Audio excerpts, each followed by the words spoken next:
नमस्कार, बहुत स्वागत है आपका। आप देख रहे हैं जी मध्य प्रदेश छत्तीसगढ़, आपके साथ मैं हूं सोनाली सिंह। आज पेश होगा छत्तीसगढ़ का बजट। वित्त मंत्री ओपी चौधरी बजट पेश करेंगे। विकसित छत्तीसगढ़ का बजट होगा। सरकार के बजट से लोगों को काफी उम्मीदें हैं और बजट में हर वर्ग का खास ख्याल रखा जाएगा। बजट में छत्तीसगढ़ के विकास को लेकर भी रोडमैप होगा। हर वर्ग को साधने की बजट के जरिए कोशिश सरकार की रहेगी। तो आज छत्तीसगढ़ का बजट पेश होगा। करीब 12:30 बजे का वक्त दिया गया है जब वित्त मंत्री ओपी चौधरी बजट पेश करते हुए नजर आएंगे और 1,60,000 करोड़ का ये बजट हो सकता है, ऐसा अनुमान है। पिछले साल 1,47,000 करोड़ का बजट पेश किया गया था। ज्ञान थीम पर GYAN, गरीब, युवा, अन्नदाता और नारी। तो इन 4 वर्गों को इस बार भी साधने की पूरी कोशिश दिखेगी और कहा जा रहा है कि हर वर्ग के लिए कुछ न कुछ खास इस बजट में देखने को मिलेगा। लोगों को इस बजट से काफी उम्मीदें हैं। विकसित छत्तीसगढ़ का यह बजट होगा। बजट में हर वर्ग का खास ख्याल रखा जाएगा और छत्तीसगढ़ के विकास को लेकर इस बजट में रोड मैप एक तरह से दिखेगा। तो हर वर्ग को साधने की कोशिश होगी बजट की। और खासकर अगर हम बात करें युवाओं को, तो रोजगार का सृजन कैसे हो, इसे लेकर भी बजट में खास चीजें देखने को मिल सकती हैं। महतारी वंदन योजना, जो कि 70 लाख महिलाओं को इसका लाभ मिल रहा है, अब वो जो संख्या है वो बढ़ भी सकती है और इसके अलावा राशि में भी बढ़ोतरी हो सकती है, ऐसा भी कहा जा रहा है।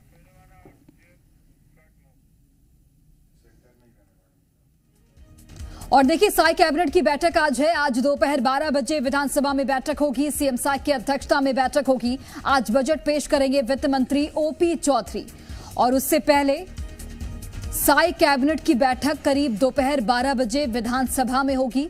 12:30 बजे चूंकि बजट पेश करने वाले हैं वित्त मंत्री ओपी चौधरी, लेकिन उससे पहले साई कैबिनेट की यह महत्वपूर्ण बैठक होने वाली है विधानसभा में ही, जिसमें बजट को लेकर ही चर्चा की जाएगी। तो छत्तीसगढ़ का आज बजट आने वाला है और साई सरकार के कार्यकाल का ये दूसरा बजट वित्त मंत्री ओपी चौधरी पेश करेंगे।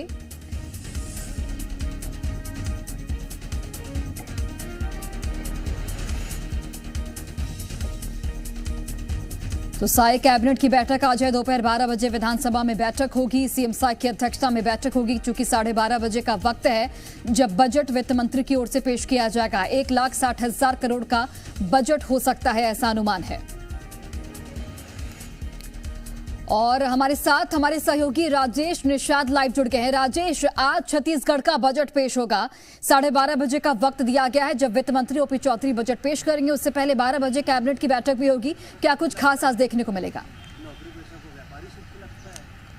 बिल्कुल, 12 बजे विधानसभा में कैबिनेट की महत्वपूर्ण बैठक रखी गई है और ये बैठक मुख्यमंत्री के कक्ष पे ये बैठक आयोजित की गई है। और देखिए, उस बैठक में बजट को लेकर के मंजूरी मिलेगी और उसके बाद करेक्ट 12:30 बजे प्रदेश के वित्त मंत्री ओपी चौधरी बजट पेश करते हुए नजर आएंगे और ये स्पष्ट हो जाएगा कि आखिरकार वित्त मंत्री के पिटारा से क्या क्या निकलने वाला है, खासकर प्रदेश के लिए युवा, महिला और इसके साथ साथ व्यापारी। तो देखिए, हम जिस जगह पे मौजूद हैं, कुछ लोग मौजूद हैं, उनसे बातचीत करते हैं कि वो क्या उम्मीद लगा के रखे हैं। सर, आप किस तरह की उम्मीद लगाए हैं इस बजट से? देखिए, हमारा जो देश है कृषि प्रधान और ऋषि प्रधान देश है। तो मैं तो ये चाहूँगा कि कृषि के ऊपर सरकार का ज़्यादा फोकस हो। अगर हमारे देश का किसान अगर रहेगा, प्रसन्न रहेगा, तो पूरा देश प्रसन्न रहेगा। दूसरा, मैंने कहा ऋषि प्रधान। हमारे यहाँ बहुत बड़े हेल्थ का बजट जो है वो बहुत बड़े बड़े हॉस्पिटल के लिए नहीं होना चाहिए। हॉस्पिटल बनना कोई विकास की निशानी नहीं है।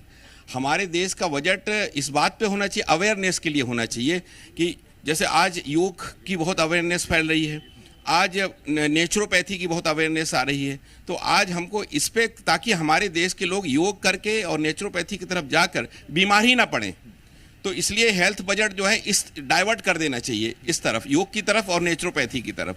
तीसरा जो है, हमारे देश की शिक्षा के ऊपर ऐसा बजट होना, शिक्षा फ्री कर देना चाहिए सरकार को, क्योंकि हर बच्चे का शिक्षा के ऊपर अधिकार है और आज महंगे महंगे स्कूलों पर बच्चे, जो हर गरीब बच्चे जा नहीं सकते, किसानों के बच्चे जा नहीं सकते, वो महंगी शिक्षा से वंचित हो जाते हैं।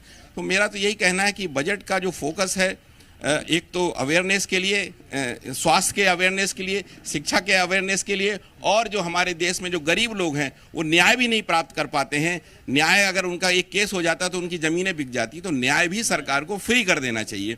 इसकी तरफ फोकस होना चाहिए। और टैक्स, जो व्यापारी को पर टैक्स, अनावश्यक टैक्स लगाए, टैक्स ऐसा होना चाहिए जैसे मधुमक्खी फूल से पराग ले लेती है, फूल का कुछ भी नहीं बिगड़ता है। टैक्स की व्यवस्था ऐसी होनी चाहिए। आप व्यापारियों से लीजिए, देश को चलाने के लिए लेना पड़ेगा, लेकिन उतना ही लीजिए ताकि उनका दिल ना दुखे और हमारे देश की व्यवस्था भी अच्छी हो जाए। बहुत बहुत धन्यवाद। तो देखिए, हेल्थ की भी बात हो रही है, साथ साथ स्वास्थ्य की भी बात हो रही है। आप क्या सोचते हैं, क्या उम्मीद लगा बैठे हैं इस बजट से? बजट एक्चुअल में होना चाहिए आम आदमी के ऊपर। एक आम आदमी का सबसे बड़ा सपना क्या होता है? रोटी का अपना मकान। उसके अलावा भी होता है शिक्षा और स्वास्थ्य। अभी आप देखेंगे कि छोटे से बच्चे को अगर आप स्कूल में एडमिशन कराते हैं तो एक नर्सरी क्लास का जो एजुकेशन है, आप समझ सकते हैं कि नर्सरी क्लास मतलब क्या होता है। वहाँ 30,000 प्लस में हम जाते हैं, एजुकेशन करते हैं। अगर हम बात करते हैं स्वास्थ्य के बारे में, तो कोई भी जगह में आप जाइए, सरकारी हॉस्पिटल की स्थिति आज के डेट में देखिए, बजट नहीं होने के कारण वहाँ बहुत सारी जो मूलभूत सुविधाएं हैं वो मिल ही नहीं पाता है। कई जगह ये भी बातें आती है जो बाहर से, यानी इसी प्रदेश के बस्तर, सूरजपुर या अलग अलग जो जिले हैं वहाँ से बच्चे यहाँ आते हैं, लेकिन उनको जो एजुकेशन के लिए जो हॉस्टल्स या बाकी सुविधाएं हैं वो नहीं मिल पाती। तो एजुकेशन को लेकर के आप क्या सोचते हैं? सरकार जो देखिए बहुत सारे स्किल डेवलपमेंट का कार्यक्रम निकालती है, बस उसका जो मॉडर्नाइजेशन जो करना चाहिए वो नहीं कर पाती है। बात आता है कि जो रहने के बारे में बात है, तो आज सारे सरकारी जो जगहें हैं जहाँ पर बच्चे रह के पढ़ सकते हैं और जो अच्छे अच्छे ऐसे बच्चे जो देश के लिए कुछ अच्छा कर सकते हैं, उनको मूलभूत सुविधाएं नहीं मिल पाती। तो मैं सरकार से ये गुजारिश करना चाहूँगा कि जो अपने छत्तीसगढ़ के बजट में, खासकर ओपी चौधरी सर तो कलेक्टर रह चुके हैं और बहुत अच्छे से समझ सकते हैं। मैंने उनके साथ एक छोटे से वर्किंग में भी साथ दिया था, काम किया हूँ। तो मैं सर से ये बात बोलना चाहूँगा कि वो युवाओं को आगे बढ़ाने के लिए प्रेरित करें। जी, तो देखिए, युवाओं को आगे बढ़ाने के लिए प्रेरित किया जाए, ऐसा मानना है। आप क्या सोचते हैं सर बजट को? मेरे हिसाब से युवाओं के लिए, उनके रोजगार के लिए सरकार को काम करना चाहिए। नए नए रोजगार के अवसर पैदा करने चाहिए। यहाँ इंडस्ट्रीज आनी चाहिए और यहाँ पे आईटी सेक्टर्स की कमी है। आईटी सेक्टर्स के बारे में नए रायपुर में हमारे पास लैंड बहुत अच्छे हैं, हमारे पास बहुत अच्छी अपॉर्चुनिटीज हो सकती है। उसके बारे में हमको आगे वर्क करना चाहिए सरकार को। और भी बहुत से रोजगार को लेकर के कहीं ना कहीं, चूंकि शिक्षक भर्ती एक कहीं ना कहीं मुद्दा रहा है, 33,000 से अधिक पद खाली हैं। तो क्या लगता है कि इस बजट में इस बार शिक्षकों को लेकर के पोस्ट निकल सकते हैं? शिक्षकों को लेकर के पोस्ट निकलना चाहिए मेरे हिसाब से, और सरकार को इस बारे में और अच्छा काम करना चाहिए। ठीक, तो देखिए, समावेशी बजट हो, चूंकि जिस तरह से विजन देश के प्रधानमंत्री ने जो सेट किया हुआ है 2047 का, ठीक उसी तर्ज पे छत्तीसगढ़ सरकार भी कहीं ना कहीं उसी विजन के तरह विकसित छत्तीसगढ़ की तर्ज पे इस बार अपना बजट पेश करने वाली है। जी बिल्कुल, और इंतजार करना होगा 12:30 बजे का कि आखिर बजट के पिटारे से क्या कुछ आम लोगों के लिए निकलता है। आप नजर बनाकर रखिएगा। राजेश, बहुत धन्यवाद फिलहाल तमाम जानकारी हम तक पहुंचाने के लिए।